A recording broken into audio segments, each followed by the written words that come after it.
안녕하세요. 인터뷰 오늘 김세환입니다. 오늘은 서구갑입니다. 먼저 더불어민주당 장종태 예비후보부터 만나봅니다. 안녕하세요. 예, 안녕하세요. 네, 반갑습니다. 반갑습니다. 선거가 20여일 남았습니다. 선거 분위기 어떻게 느끼고 계십니까? 예, 여러 번 선거를 치러봤습니다만 이번 선거처럼 정부와 여당에 대한 심판 목소리가 높은 선거도 없었던 것 같습니다. 네, 국민 대다수가 비슷한 생각을 하고 계시고 개인의 차이가 있겠습니다만 윤석열 정부 출범 이후 대한민국이 급속히 후퇴하고 있다. 정부가 국민들의 기대에 미치지 못하고 있다는 것은 자명한 것 같습니다. 네, 국민들은 민생을 살려내라고 아우성인데 정부는 국민의 삶을 돌보지 않아서 지금 화가 많이 나 있는 것이거든요. 실제로 가계부채 세계 최고 수준입니다. 경제 성장률 25년 만에 일본에 추월당했습니다. 네, 쉬운 얘기로 사과 한 알이 1만 원에 육박하는 그런 시대라는 말인 것이죠. 오르는 것은 물가와 금리뿐인데 정부는 대책도 없이 나아질 것이라는 주문만 외운 것 같고 네, 희망커녕 걱정만 안겨주고 이러니 국민들이 화가 나지 않겠습니까? 무슨 말만 하면 국민의 입부터 틀어막으니 그야말로 무능하고 무책임한 정부에 국민들께서 큰 실망을 하고 있다고 생각합니다. 네, 저는 이번 총선에서 그런 민심이 분명히 나타날 거라고 생각합니다. 다시 말해 저는 이번 총선이 거침없이 폭주하는 윤석열 정권, 검찰 정권을 멈춰 세우고 민생 파탄에 책임을 묻는 선거가 될 것이다. 이렇게 생각합니다. 네. 소구민들 많이 만나고 계실 텐데요. 주로 어떤 말씀을 많이 하십니까? 선거에 나선 분들이 답시산 말씀하실 것 같은데 살기가 너무 어렵다. 음, 이대로 못 살겠다. 이런 네. 말씀들이 많죠. 네, 뭐 그 흔한 사과 하나 사 먹기도 겁이 난다. 장사가 안 돼 죽겠다. 내 월급 빼고 다 올랐다. 이런 것 아니겠습니까? 네, 한마디로 서민 경제가 무너졌다는 것을 피부로 느끼고 있다. 네, 이렇게 말씀드릴 수 있을 것 같습니다. 음, 그리고 개인적으로는 제가 지난 지방선거 이후 2년 동안 서구 주민 장종태로서 지역을 돌아다녔는데 격려하고 위로하는 말씀도 많이 들었고요. 네, 그런데 좀 아팠던 말씀은 나라가 이 모양인데 이 꼴인데 도대체 야당은 뭐 하고 있는 것이냐 이런 핀잔 섞인 말씀들이 있었는데요. 네. 그래서 반성도 많이 했습니다. 네. 또 일부에서는 지난 지방선거 패배에 대한 책임론도 얘기하시는 분들이 있습니다. 어떻게 생각하십니까? 우선 좀 전에도 잠깐 말씀을 드렸습니다만 지난 지방선거 후 2년 동안 지역 곳곳을 돌아다니면서 정말 많이 반성했다는 말씀을 드리고 싶습니다. 당의 부름에 의해서 선당 후사의 마음으로 헌신했지만은 기대에 미치지 못했던 것이기 때문에 무거운 책임감을 갖고 이번 선거에 임하고 있다 하는 말씀도 드리겠습니다. 네. 경선에서 젊은 정치인들을 상대하셨습니다. 심경이 좀 남다르셨을 것 같아요. 예, 우선 함께 경쟁했던 예비 후보들이 대부분 젊고 훌륭한 인재들이고 우리 당의 자산입니다. 비결이 딱히 있다기보다는 상대적으로 오랜 시간 서구를 위해서 헌신해 왔고 약속을 하면 잘 지키는 장용태를 주민들께서 많이 기억해 주고 계셨습니다. 네.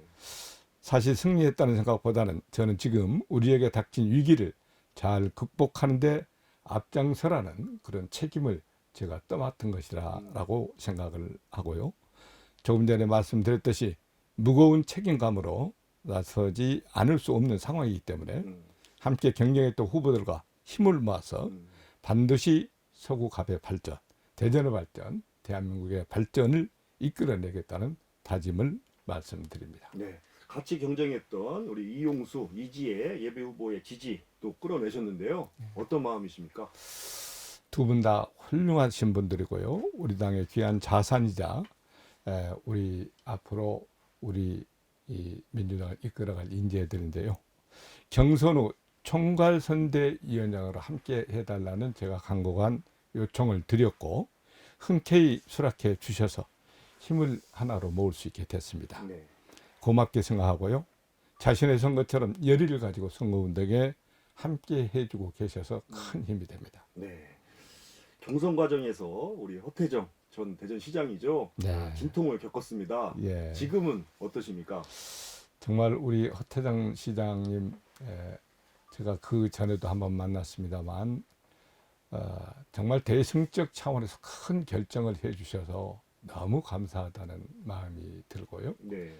그런 허태정 시장님의 큰 그 결정이 우리 대전 선거 전체에 많은 영향을 주고 있다고 생각하고, 음, 그런 걸 생각해서도 이번 선거는 우리가 놓칠 수 없는 선거다. 음. 반드시 승리를 해서 허태정 시장의 큰 결정에 같이 호응하는 그런 선거를 치르도록 하겠습니다. 네. 1976년이죠. 말단 공무원부터 시작을 해서 서구청장까지 행정 전문가십니다. 근데 이번에는 이제 국회의원 출마를 도전하셨어요. 예. 이유가 무엇입니까?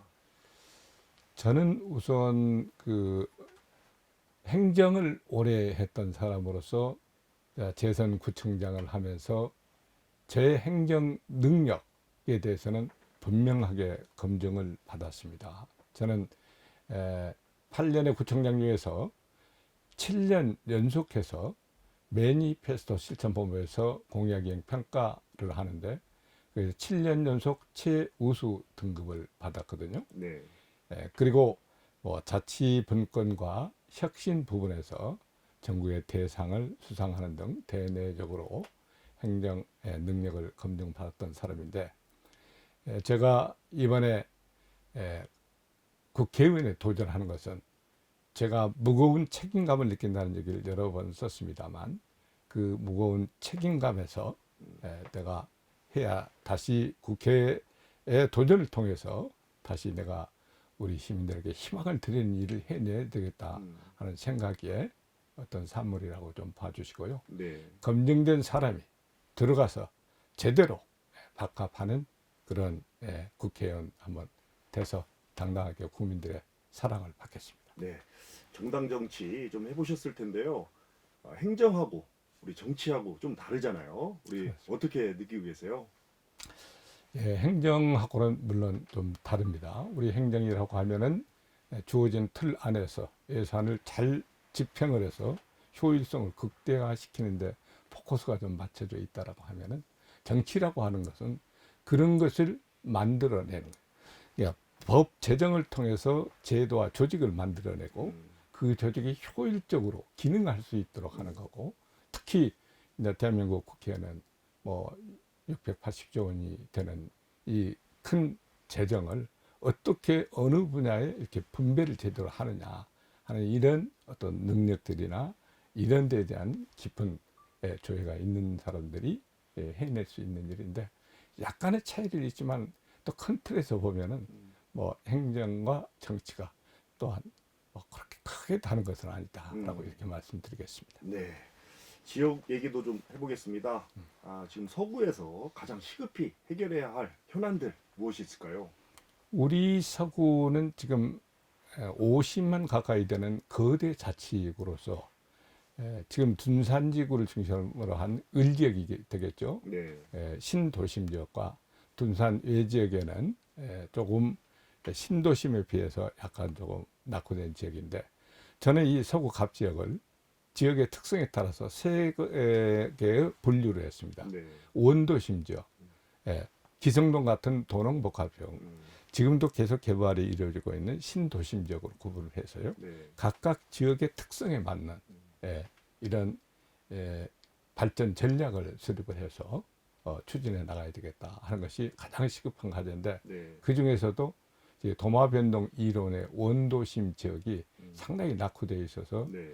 제가 현직 청장을 할 때 8년 동안 줄기차게 추진해 왔던 것이 재개발, 재건축을 신속하게 처리하고자, 신속하게 추진하고자 하는 사업을 추진했는데, 몇 군데가 완성은 됐습니다만 지금도 한 20여 곳에서 재개발, 재건축이 진행되고 있습니다. 네. 이걸 우리가 행정적으로 지원을 하고 좀 도와줘서 이 재개발, 재건축이 가장 신속하게 마무리될 수 있도록 하는 것이 첫 번째 가장 우리가 해야 될 시급한 과제다라고 네. 생각합니다. 알겠습니다.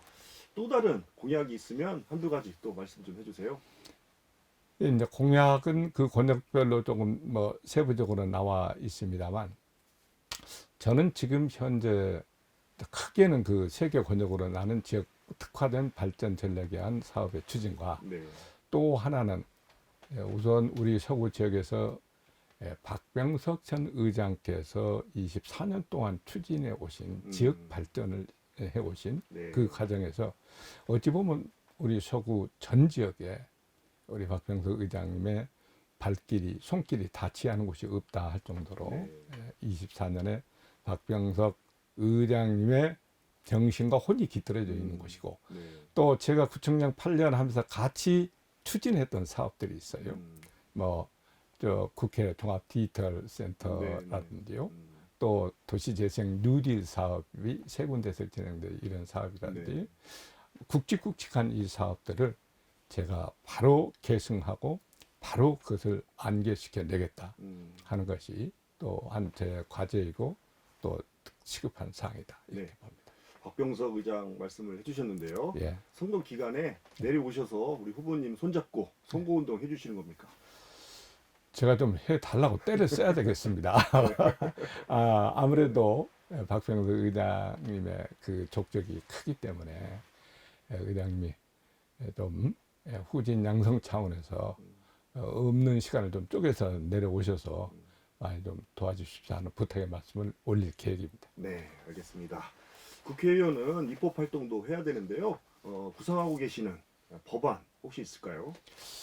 저는 일관되게 기초자치단체장 출신으로서 전국시장 군수 구청장 협의회에서 제가 임원으로 같이 활동을 하면서 지방자치 그러니까 자치 분권과 재정 분권 그리고 국가의 균형 발전에 대한 이 일을 제가 힘있게 임원으로서 추진을 해 왔었습니다. 네. 특히 좀 자랑 좀 하자고 하면은 네. 30년 만에 처음으로 지방자치법 전면 개정한 것도 우리 시장군수 구청장 협의안이 정부로 전달되고 정부에서 그걸 국회로 넘기면서 뭐 우리 마음에 흡족한 것은 아니지만 네. 지방자치법 전부 개정안이 이루어졌었고요. 네. 그리고 지금 재정 구조를 우리가 2대8 얘기 많이 듣지 않습니까? 내국세 총액의 8이 중앙이고 네. 2가 243개의 자치단체에 분배되어 있는 형태인데 이것을 7대3으로 조정하기 위한 재정분권 1차, 2차를 통해서 어느 정도 우리가 재정분권의 효과를 일으켰던 그런 어떤 우리의 그 성과를 가지고 있습니다. 네. 그래서 저는 국회 입성을 하면은 요즘 뭐 인기 없는 상임이라고 하던데 행정안전위원회 같은 데 좀 네. 들어가서요. 네. 자치 분권하고 국가의 균형 발전에 대한 이 일을 좀 소신을 가지고 한번 추진을 해보려고 그래요. 네. 그렇습니다. 알겠습니다. 우리 후보님만이 갖고 있는 최고의 경쟁력은 무엇입니까? 제가 가지고 있는 뭐 경쟁력이라고 하면 아무래도 오랜 행정 경험이 그 기초가 좀 된다고 보고 있고요.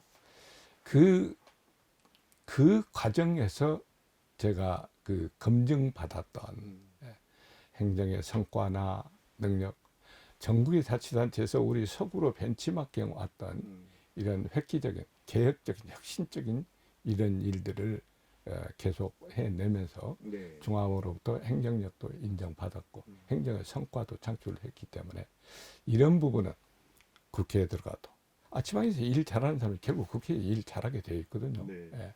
국회에 들어가면은 정말 아까도 말씀드렸습니다만 밥값하는 네. 그런 당당한 국회의원 저는 자신 있게 해낼 수 있습니다. 알겠습니다. 말씀 나누다 보니까 시간이 벌써 다 돼갑니다. 그렇게 됩니다. 그러니까요. 마지막으로 우리 총선에 임하는 각오 한 말씀 남겨주세요. 저는 이번 총선은 국가의 어떤 총체적인 위기를 몰고 오고 있는 윤석열 정부의 어떤 심판의 선거다. 너무 아쉬운 것들이 많습니다. 최근에 보았던 우리 이종섭 전 국방부 장관의 뭐 도주대사라고도 하더구만 빼돌려서 외국으로 나가는 그 모습을 지켜보는 우리 국민들의 마음은 참 억장이 무너집니다. 네. 그리고 최근 시장에 인사를 갔더니 영세 자영업자들이 막 울먹울먹하면서 얘기를 해요. 저에게. 저는 지난 코로나 때 융자 받은 거 그거 이자를 못 내 가지고 근데 대출을 받아서 이자를 내야 되는데 대출도 쉽지도 않고 문을 닫을 수 더군다나 없고 하니까 너무 힘들어 하시는데 저는 이번에 반드시 정말 윤석열 정부 2년 동안 잘 했다라고 하면 좀 더 잘할 수 있게 도와주시고 정말 이건 잘못됐다라고 하면 이번에 반드시 좀 심판을 통해서 정말 윤석열 정부가 정신을 바짝 차리고 국민을 바라보고 일하는 정부로 만들어 주셨으면 좋겠다 하는 이런 바람이 있습니다. 알겠습니다. 오늘 말씀은 여기까지 듣겠습니다. 감사합니다. 예, 감사합니다.